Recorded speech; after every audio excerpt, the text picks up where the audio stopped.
Billy នៅពីតូចបងប្អូនខ្ញុំងើបតន់មកទៅទឹកដល់កូនទៅឆុងសល់ចឹងឃ្លានគេស្ទុះមករកបាវតែបាវអត់កើតទេដោយសារតូចពេកដបធំយប់ចឹងកូនខ្ញុំគេងជាមួយចឹងទៅហើយខ្ញុំក៏គេងជាមួយដែរដល់ពេលខ្ញុំក្រោកតន់ខ្ញុំធ្វើអត់ឃើញចឹងគេងើបឡើងស្ទុះហើយមករកដបដោះគោអញ្ចឹង2 ម៉ោងបើកម្ដង2 ម៉ោងបើកម្ដងបងប្អូននៅពីតូចណាខំប្រឹងយើងបរៀនឲ្យរឹងឈោបាវខំប្រឹងបាវណាស់ហ្នឹងឃ្លានខ្លាំងហើយ2 ម៉ោងភ្ញាក់2 ម៉ោងភ្ញាក់ចឹងយើងអត់ល្ងុយគេងអីត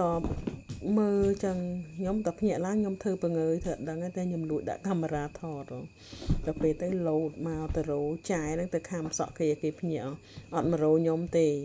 ចូលចិត្តស្រឡាញ់ចែគេហ្នឹងទៅខំសក់ទីញីញក់ថើបចឹងទៅយើងដឹងខ្លួនទៅយើងថតចឹងទៅហើយដាក់ឲ្យបាវចឹងទៅចូលចិត្តណាអារឿងស្រឡាញ់សក់វែងគេនឹងឯងគាត់អត់ដែរមកចិត្តខ្ញុំទេខ្ញុំដឹងខ្លួនយើងមនុស្សចាស់យើងដឹងខ្លួនលឿន